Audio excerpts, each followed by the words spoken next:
नमस्कार मंडळी. अवधूत चिंतन श्री गुरुदेव दत्त श्री स्वामी समर्थ महाराज की जय. ओम नमो भगवते वासुदेवाय नम. ओम नमो भगवते वासुदेवाय नम.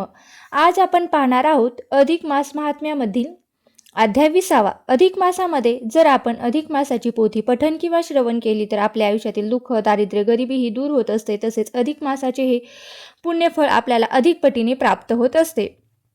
त्यामुळे तुम्हाला व्हिडिओ स्किप न करता शेवटपर्यंत नक्की ऐका. श्री अधिक मास महात्मे अध्याय 20. श्री गणेशाय नमः. नमन करुणी त्या मोर्याला, गुरुपुत्र श्री विनायकाला, मागतो सहाय्य या कार्याला. अधिक मास पोथीच्या शारदेसी करुणी नमन, भक्तिभावे तिचे स्तवन, करुणी पूर्ण श्रद्धेने पदवंदना करीत असे. चरणी धरुणी सद्गुरूंचे कृपादान मागतो, त्याचे कार्य फोती लेखनाचे पूर्णत्वास जाऊ दे म्हणतो. दृढदवा राजा वाल्मिकांना करी प्रार्थना, कर जोडून करी प्रार्थना, मने माझा आत्मकल्याणा, सांगा साधना कोणती करावी रोजा. ऋषी म्हणती ते ऐक, 3 वर्षाने येता अधिक मास, पूजावा तो श्रद्धापूर्वक लोकांनी स्वहितात. या मासीचा व्रत विधी कसा असावा सांगतो. आधी एक दुर्मिळ संधी आहे पुण्य लाभाची मोठी, या मासाचा प्रारंभ होता, काय करावे ऐका आता. प्राप्त काळी उठून त्वरित ध्यान करावे श्रीहरीचे, मुख अर्जन आणि दंत धावन करोनी, मुख शुद्धी छान करावी. मग करावे प्राप्त स्नान, मंगल पवित्र पाण्याने, स्नानासाठीचा सागर सरीचा पवित्र मानल्या असता. तरी स्थल परत्वे आपण दूर जरी असतो त्यापासून, तरी आपल्या घरीच करावे स्नान. करावे स्मरण पवित्र नद्यांचे, नाव घेऊन धरावी धार मस्तकी. स्मरण मात्रे त्या तत्वाने, जलदेवता येती त्वरीने, अनेक स्नान पुण्य पाण्याने. ठाईच्या जीवन घडत असे, प्राप्त विधी मंगल स्नान करावे हे ध्येय शुद्ध आणि मनही दूत. वस्त्राते नेसुनी बसावे पूजनासी पूजकाने, पूजा बैठक असावी सुंदर, पूर्वाभिमुख आणि उत्तराभिमुख. अंगुलीत घालून पवित्र आचमन करावे विधिवत. संकल्प तो करावा मग, गंधाचा टिळा लावावा, शांत प्रसन्न मन आठवावे भगवान श्री पुरुषोत्तमास. सूर्यदर्शन घेत असता गायत्री मंत्र जपावा चित्तास, स्मरावे मने सूर्य सविता. संध्या विधी करावा नेमस्त, पूजास्थ हे शुभ अर्चित. तसेच करावे सुशोभित, शुभासनी करावी स्थापित. एक सुंदर कलश, तो कलश सुवर्ण या चांदीचा, ताम्र अथवा मृतिकेचा नसावा, मळकट आणि छिद्रे असलेला, तीर्थातून आणलेला असावा. कलशमुखी विष्णूचा वास, कंठी त्याच्या रुद्रनिवास, मूळ भागी ब्रह्मदेव, खास करी वस्ती कळसाच्या. सप्त नद्यांचे पवित्र पाणी मंत्र उच्चाराने वाहवाहुनी भरलेल्या कळसावर मध्यस्थी. एक पाठ ठेवावे सुंदर, त्या पाठावर सुवर्णाची मूर्ती ठेवावी श्रीहरीची, राधे सहित श्रीकृष्णाची पुरुषोत्तम स्वरूपात. भक्तियुक्त अंत करणारे पूजावे देव पूजास्थानी. सर्वोपचार ते पूजोनी, करावा नैवेद्य आरतीसह. भक्तिभावाने पूजा प्रार्थना करुनी, त्या राधाकृष्ण समर्पावी. हरिचरणी सेवा आपली प्रेम भरे अर्पावी. त्या पुरुषोत्तम मासाची अधिक मासी नित्य पूजा करावी ऐसी. भक्तिभावे त्या श्रीहरीशी आळवावे प्रेम भावे. प्रसन्न होता तो पुरुषोत्तम, घडे संसार तो उत्तम. अंती जीवास मोक्षधाम, मिळे हरी कृपेने सहजची. संसार अनेक जन्म मरणाचा तुठे, सर्व बंध याने करी जीवाची सोडवणूक 184 फेऱ्यातून. या पूजनाची फलश्रुती उपासका काय मिळते, स्वजनांच्या होती गाठी भेटी. द्रव्य मिळे मोडलेले घर उभे राही, सुपुत्राचा लाभ घडेल. पुनरूपी मृत्युदेह मिळेल, हरिचरण जोडावया. मृत्युदेही धर्माचरण करिता, धर्म रक्षते प्राप्त होय ज्ञान. ज्ञाने भेटे श्रीहरी ज्ञाना, जे करी दूर अज्ञान. असावे असे शुद्ध ज्ञान, ज्ञाने मनी वैरक्ती जाणून. परमार्थ तो घडवावा उत्तम, जीवास पडता मरण मिठी कोणी नाही त्या संगती. सारेच ते मागे राहती, एकट्यालाच पुढे प्रवास करती. अंती त्या प्रवासात पुण्याची फक्त सोबत मिळे. हरिनाम जपले मुखात, तोच सोबत येत असे मन नेहमी धन मान आणि सत्ता नाही येत संगती शेवटी. माझे म्हणून जरी जोडले तरी नाही त्याचा उपयोग काही. बालपण आणि तारुण्यात संपता पुढे ग्रासे वार्धक्य जाण. ना व्याधी देहा लागून जीवात जर करिता भारी. मुठीतली वाळू गळते तशी मुठ रिकामी कधी होते हे कळेना.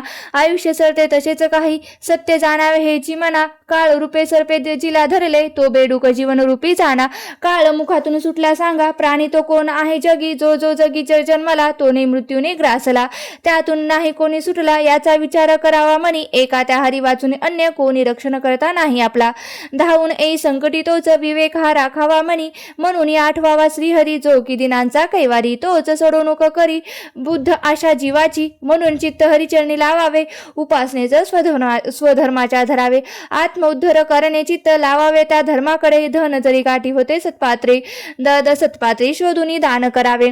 नाना प्रकार दानाचे असती. द्रव्य वस्त्र कोणी देती. अन्नदान कोणी करीती. कोणी विद्यादान देती जगा. दानात द्यावे जे काही अधिक पटीने द्यावे. जे पेरावे तेच उगवावे हा निसर्ग नियम जाणावा. अधिक मासाचे हे महिमान या मासीचे स्नानदान घडे. जीवाच्या हातून जप पूजा उपासना त्याचे पुण्य फळ म्हणे. अनेक पटीने घाले पत्री उदक वरी त्याचा सांभाळ करी. संकष्टी उडी घालून या रक्षण करिता तो श्रीहरी. तीर्थामध्ये गंगा श्रेष्ठ धेनून कामसेंदू वरिष्ठ. धनुर्धुरात अर्जुन बलिष्ठ. मासात या हा श्रेष्ठ असे अन्न कोणत्याही मासाची बरोबरी न होई अधिकाची. अधिक मास अधिक फलाची प्राप्ती करून देई जाणा. या मासात वाल्मिकी सांगती दृढ देवा सांगती. सेवा करी या अधिक मासाती गत जन्मीचे करी स्मरण. जरी करशील काही साधन तरीही अंती तो श्रीहरी धावून येईल तुझं रक्षया. या ब्रह्मांड नारद पुराणीचा अनेक व्रताचरणाचा अधिक मास महात्म्याचा पूर्ण येथे झाला. अरुण करी खास प्रार्थना स्वीकारा प्राकृत दर्शन हे 20वा अध्याय हरिचरणी प्रेम भावे समर्पितोसी. इति श्री ब्रह्मद नारद पुराणे अधिक मास महात्मे दृढधवा वाल्मिकी संवादे 20वा अध्याय समाप्त. श्रीकृष्ण चरणार्पणमस्तु. ओम नमो भगवते वासुदेवाय नमः. ओम नमो भगवते वासुदेवाय नमः. आता आपल्याला या अध्यायाचा मराठी भावार्थ जाणून घ्यायचा आहे. तत्पूर्वी तुम्हाला काय करायचं तर कमेंट बॉक्समध्ये ओम नमो भगवते वासुदेवाय नमः लिहायचं आहे. चला तर मग आपण जाणून घेऊया मराठीमध्ये या अध्यायाचा मराठी भावार्थ. श्री अधिक मास महात्मे अध्याय 20वा. बघा अधिक मासाचे अनेक व्रत आहे. अनेक व्रत बघा आपल्याला आपल्या गतजन्माची सारी कथा समजल्यावर तो शुक कोण आहे, त्याने आपल्याला का जागवले, त्या जागवण्याचा हेतू काय होता हे ज्ञात झाल्यावर दृढधवा राजाने वाल्मिकी ऋषींना स्वकल्याणाचा मार्ग विचारला. तेव्हा वाल्मिकी ऋषी म्हणाले की राजन, माणसाच्या जीवनात त्याच्या परम भाग्याने येणारे अधिक मास आणि त्या मासाचे व्रताचरण या गोष्टी त्याचे सर्वार्थाने कल्याण करणारे आहेत. तेव्हा त्या अधिक मासात नेमके काय करावे हे मी तुला सांगतो ते ऐकून घे. यालाच अनेक व्रत असे म्हणतात. या मासाचा प्रारंभ होताच व्रत करणाऱ्या व्यक्तीने पहाटे उठावे. उठल्या प्रथम थोडा श्रीहरीचे चिंतन करावे. मग प्राप्त विधी करावे. स्नान करून स्वच्छ असे कपडे घालावे, परिधान करावे. जो उपास करणार आहे त्या उपासकाने उपासनेच्या जागी येऊन बसावे. आपण जिथे बसणार आहोत ती जागा एक तर पूर्वमुखी म्हणजे पूर्वेला तोंड करून तर बसायचं आहे. नंतर नसेल तर उत्तर दिशेला एक तर तोंड करून बसायचे. प्रथम आचमनाती विधी करून गंध लेपन करावे. गंध हे गोपीचंदनाचाच असावे. श्वेतगंध हे ज्ञानाचे, रक्तगंध आणि वशकारक हे पीतकेशरी गंध हे सिद्धिकारक आहे. गंध आणि मुद्रा लावून झाल्यावर शुद्ध पवित्र अशा जागेवर त्या जागेचे शुद्धीकरण सुशोभीकरण करून तिथे एक कलश मांडावा.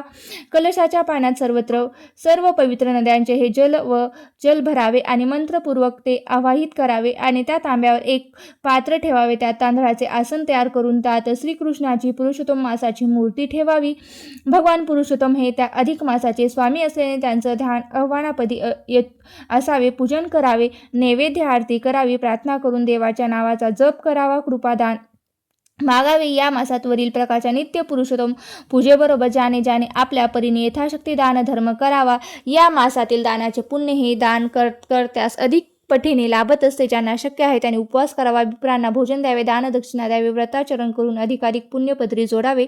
इथेच ब्रह्मद नारद पुराणातील अधिक मास महात्म्याचा 20वा अध्याय किंवा कथा भाग हा पूर्ण होतो. तुम्हाला जर ही जर कथा आवडली असेल, कथा आवडली असेल तर हा जर अध्याय आवडला असेल तर नक्कीच व्हिडिओला लाईक करा. चॅनलवरती नवीन असाल तर सबस्क्राईब करा आणि आपल्या मित्रपरिवारासोबत नक्की शेअर करा आणि कमेंट बॉक्समध्ये ओम नमो भगवते वासुदेवाय नमः लिहायला विसरू नका. आणि हा अध्याय कसा कसा वाटला तेही मला नक्कीच कमेंट बॉक्समध्ये सांगा. धन्यवाद. आणि व्हिडिओ शेवटपर्यंत पाहिल्याबद्दल अगदी मी तुमची मनापासून खूप खूप आभारी आहे. धन्यवाद. श्री स्वामी समर्थ. जय जय स्वामी समर्थ.